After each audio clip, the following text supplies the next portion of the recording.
SB19 now in the US for Lollapalooza.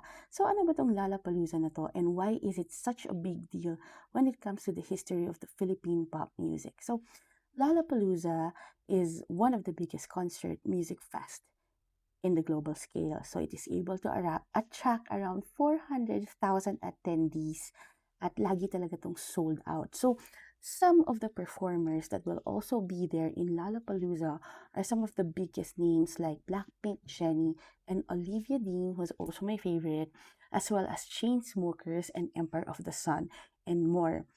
Actually, Lollapalooza means something unique or extraordinary. So it means only the best of the best are able to enter actually in Lollapalooza.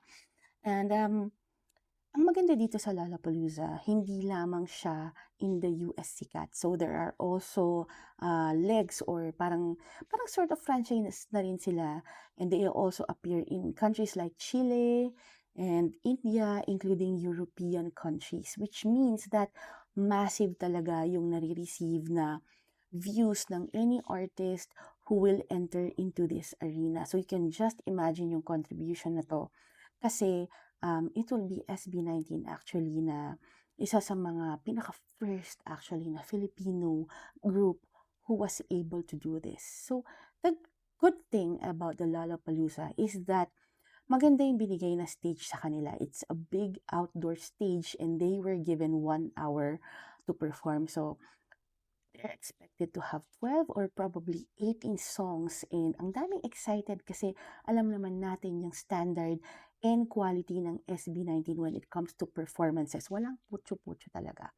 Even though pagod na talaga sila, they still give their best. So, alam mo yun, we all know well that the boys really give out their best. Kahit nga yung basking lang ni Pablo in BGC, talagang full pa yung pinadala niyang, alam mo yung buong-buo yung binigay niyang energy. So, yung mga hindi makakanood in Chicago, of course, will be able to stream it in Disney and Hulu.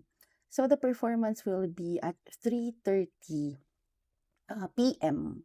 ng Chicago time. But sa Pilipinas, that's 4:30 a.m. So, maraming mga 18 ang mapupuyat. So, ang maganda dito, alam mo yon, they are paving the way talaga, and this is expected to grow bigger, even bigger. So, who knows, maybe next year na Lollapalooza, other artists like Zach Tabudlo, G22, Cup of Joe, and more will be able to also be included dito. So, OPM will finally be seen and heard, at makikita mo naman na ang SB19 is very deserving of this. Sulit talaga, hindi sila nakakahiyang ilabas sa global stage. So, apart from that, ang daming activities ng SB19 dito, no? Kasi they are an independent label. So, ang dami nilang kailangan gawin and they have to maximize their time there. So, while they are there, may mga promotions din sila ng mga pop-ups and creative pop-ups na talaga naman na nakaka-entice sa mga new market na tinatawag sa US market. So, talagang pinaghihirapan nila and binibuild nila, no? So, they will be representing several companies there and brands na dala-dala nila, and they will also be going sa Grammy Museum, magpo-perform din sila doon, and apart from that, they will be throwing in the ceremonial first pitch for the Major League Baseball games kasi merong laban yung Chicago White Sox versus the New York Yankees, and we all know how big baseball is when it comes to the US. So, and they will be the first Filipino boy group to do so.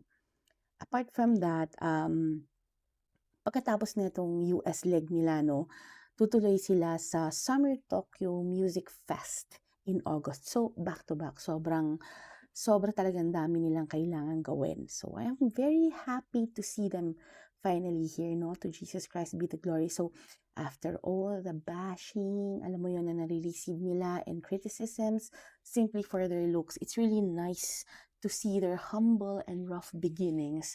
And then, from constantly being bullied for their looks online, at meron ding time na syempre, mas immersed ang Filipino sa K-pop, finally, meron tayong napapanood na sariling atin. Of course, we owe a lot to the K-pop industry kasi natutunan din natin yung tenacity and discipline sa mga K-pop music groups and producers, of course.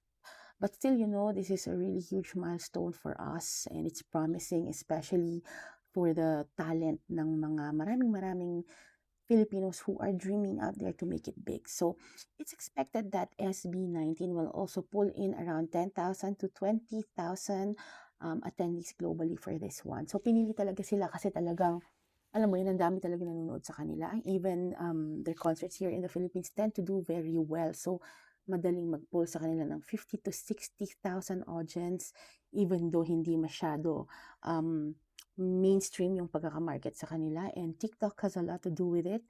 Yung organic talaga na reach nila. So thank you, TikTok. So and they also have a massive international following. SB19 is already popular in the US, in Europe, in Russia, in Japan, in Malaysia, in Indonesia. So many markets are opening for them, including China. So their concert leg in the US before was really successful. Yun lang, they underestimated it at sobrang liit ng mga concert venues na napili nila. So this time, it's really exciting to watch them on a much bigger arena, much outdoor talaga. Sabi nila parang sa T-Mobile stage ata sila malapit. So it's good to see them really na finally achieving their dreams and more. And actually, talagang maganda na pinagdasal natin sila because may they never lose the Lord Jesus Christ in their heart. So I was comforted actually nung nakita ko si Pablo.